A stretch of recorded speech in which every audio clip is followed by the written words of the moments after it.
اب میں آپ سے سننا چاہتا ہوں راستے کتنے لوگوں؟ ایک نہیں، انعام والوں کا راستہ، دوسرا غضب والوں کا، جن پر اللہ کا غضب ہوا۔ تو دونوں راستے اللہ نے بتا دیے، لیکن یہاں تو صرف راستے اجمالاً بتا دیے، انعام والوں کا راستہ اور مغضوب یعنی جن پر غضب ہوا ان کا راستہ نہیں مانگنا، تم انعام والوں کا راستہ مانگنا۔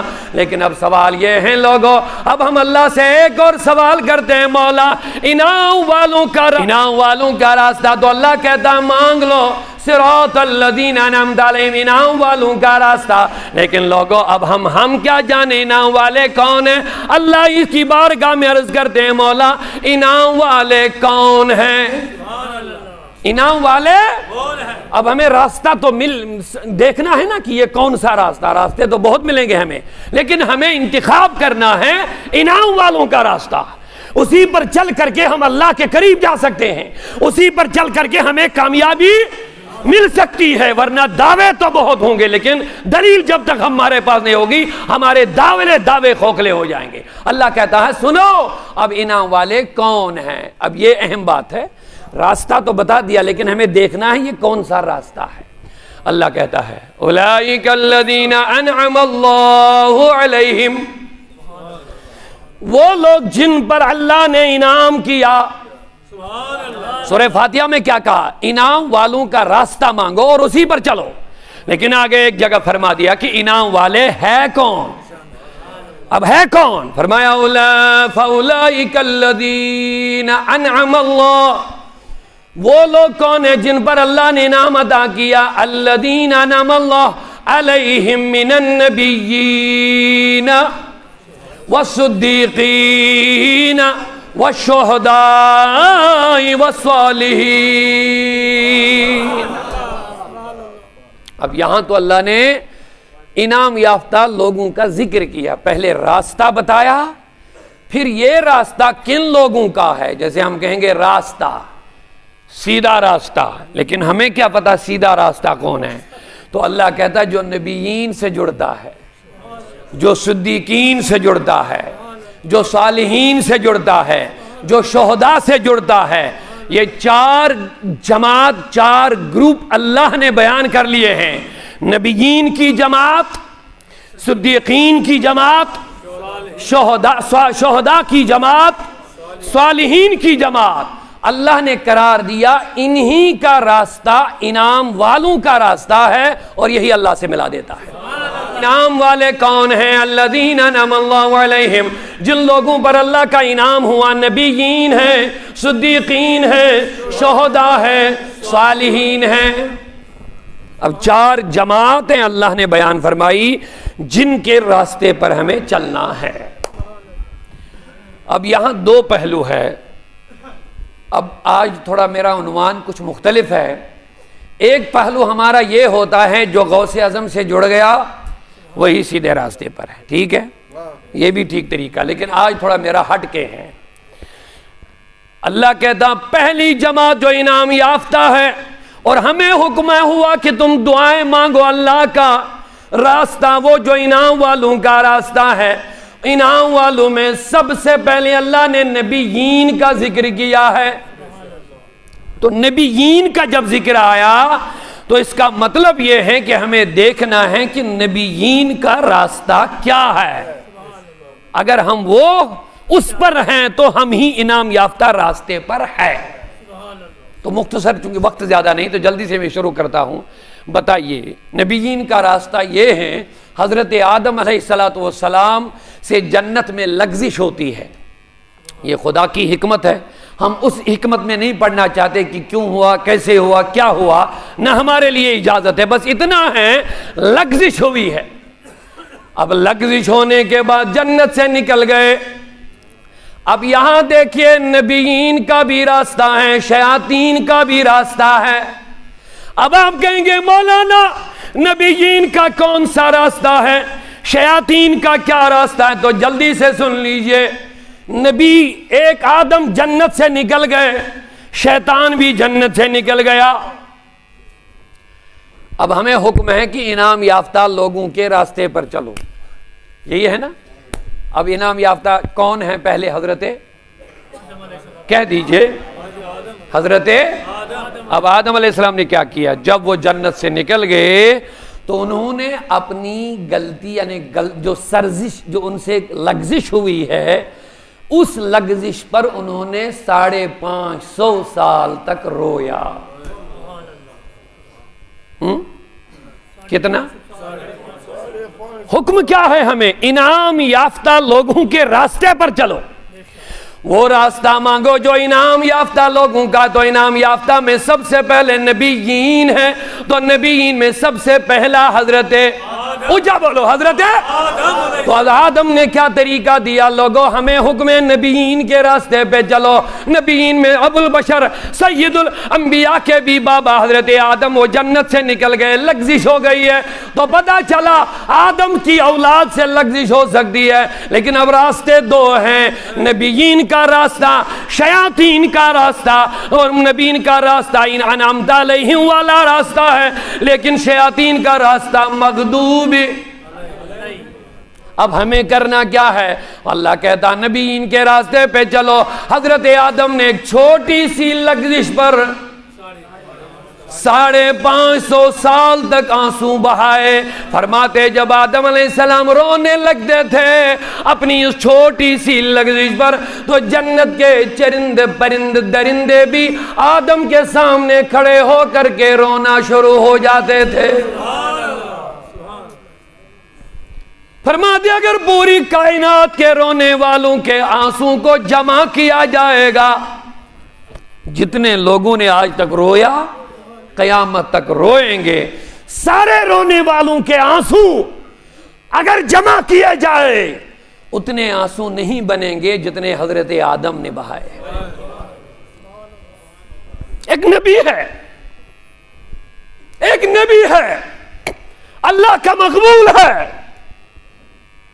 لیکن لغزش چھوٹی سی نکل جا. اب روتے فرماتے 550 سال اللہ کا حیا اور شرم کی وجہ سے کبھی چہرہ اٹھا کر کے اوپر نہیں دیکھا. شرم کے مارے ان کا سر نیچے رہا کرتا تھا. حیا کی وجہ سے کبھی اوپر آنکھیں اٹھا کر کے نہیں دیکھا. جس دن توبے کی بشارت ہوئی اسی دن اوپر دیکھا. 550 سال بعد جب پہلی نظر اوپر اٹھائی تو عرش کے پائے پر محمد نظر آیا. عرض کرنے لگے مولا محمد کے وسیلے اب مجھے بخش دے. رب نے کہا آدم کیسے پہچانا محمد کو؟ عرض کرنے لگے حضور میں تو بھول ہی گیا. میں نے محمد کا نام آج ہی نہیں دیکھا. جنت میں جب میں تھا پتوں پر وہاں دیکھا, حوروں اور غلمان کے پیشانیوں پر میں نے دیکھا, بھول ہی گیا. اب انہی کا وسیلہ کہا محمد کے وسیلے تیری بخشش ہو گئی ہے. اگر نام محمد را نیاوردے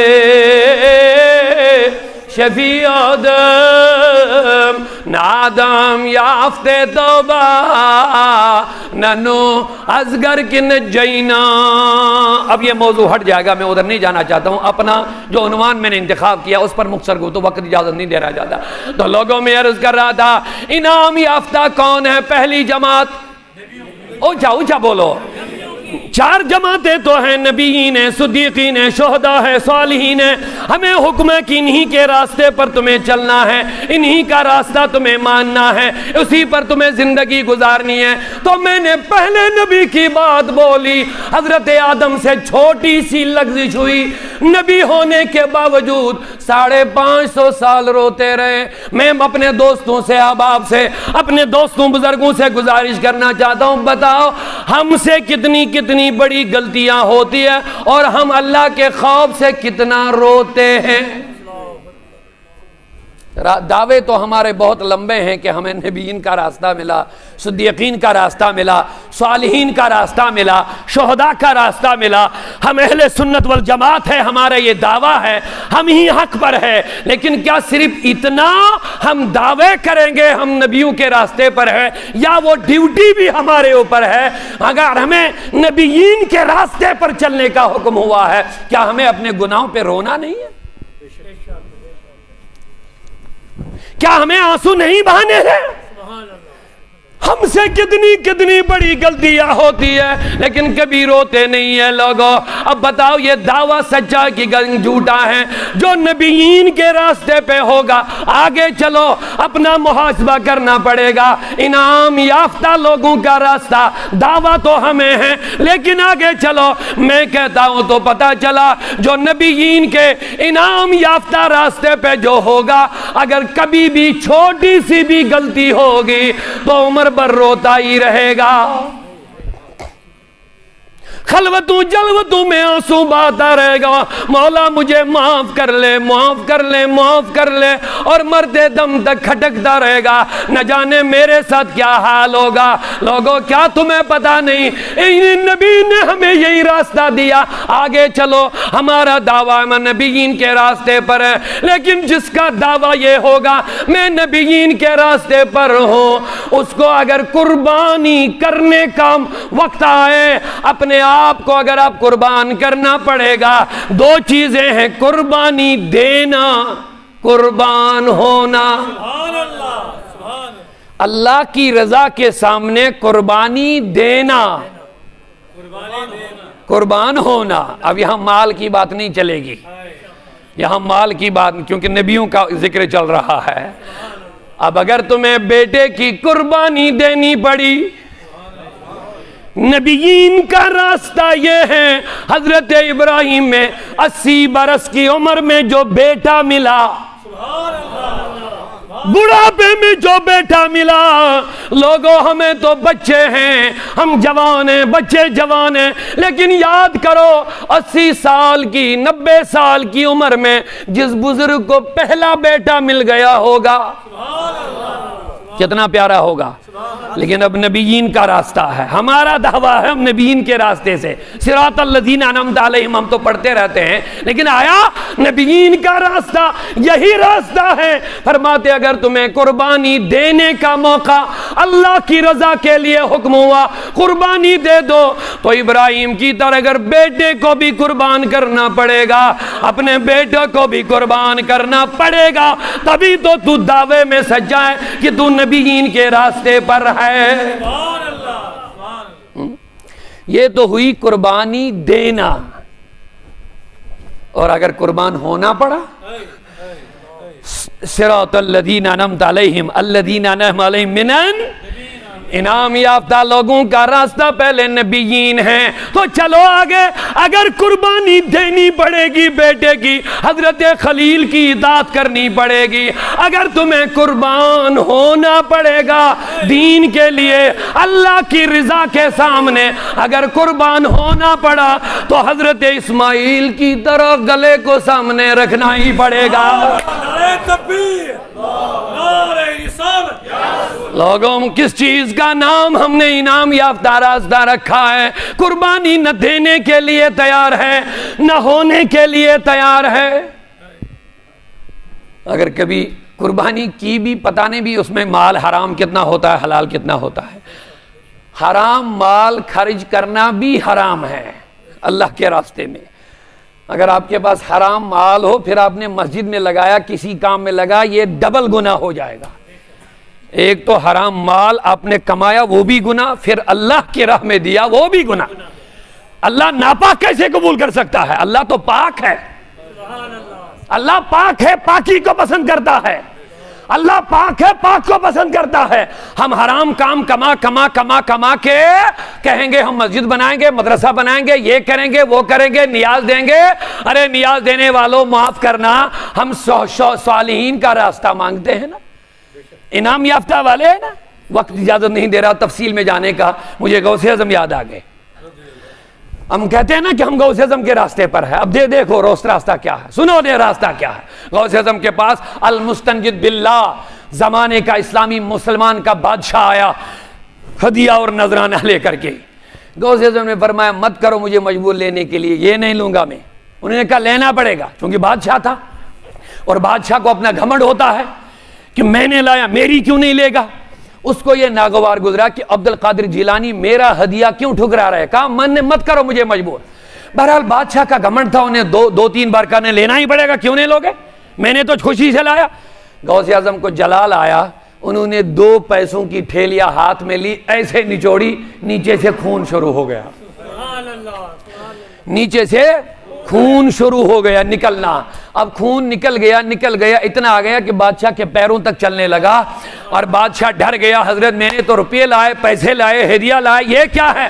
کہا بادشاہ سید ہونے کا مجھے لحاظ ہے, ورنہ میں اسی کو پکڑتے رکھتا, تیرا جو بادشاہی محل ہے نا اس کو بھی اسی خون میں غرق کر دیتا. یہ تم نے لوگوں کا خون چوسا ہے اور غوث اعظم کو ہدیہ پیش کر رہا ہے.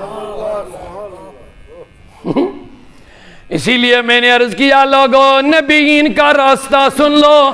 اگر قربان ہونے کا وقت آئے تو خلیل کی طرح قربانی دینی پڑے گی, اور اگر قربان ہونے کا معاملہ آیا تو حضرت اسماعیل کی طرح اپنے حلق کو سامنے رکھ کر کے قربان ہونا ہی پڑے گا.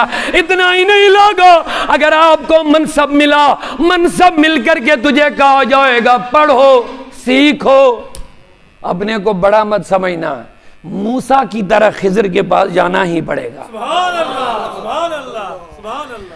ہمیں تھوڑا سا بھی عہدہ مل گیا نا, ہم کہتے ہیں کہ ہمیں سکھانے مت آ جاؤ. اگر کسی کو ہم نصیحت کرتے ہیں نا کہ بابا یہ سیکھو وہ سیکھو یہ کرو, کہتا مجھے سکھانے مت آؤ, میں نے بہت سیکھا ہے. ارے لوگوں, حضرت موسیٰ سے بھی بڑھ کر ہے کوئی سیکھنے والا, لیکن جب تمہیں انعام یافتہ لوگوں پر چل کے راستے پر چلنا ہے تو نبیین کے راستے پہ چلنا پڑے گا. نبیین میں حضرت موسیٰ کو اتنا بڑا منصب ملا, اتنے بڑے رسول ہے, اتنے بڑے نبی ہے, مقبول ہے, کلیم اللہ ہے, لیکن اس کو بھی حکم ہوتا ہے جاؤ اگر تمہیں کچھ خاص بھی سیکھنا ہے تو خضر کے پاس چلے جاؤ. اور موسیٰ یہ نہیں کہتے کہ میں نبی ہوں اور خضر تو پیغمبر بھی نہیں ہے, میں اس کے پاس کیسے جا سکتا ہوں. نبی پیغمبر ایک ولی کے پاس کیسے جا سکتا ہے, ایسا نہیں ہے. نہیں, حکم یہی ہے اگر تو بڑے سے بڑے عہدے پر بھی ہے, اگر نبیین کا راستہ تم نے پکڑا ہے, بڑے عہدے پر بھی اگر تمہیں کسی چھوٹے کے پاس سیکھنے کے لیے جانا پڑے گا تو جانا ہی نبیین کا راستہ ہے.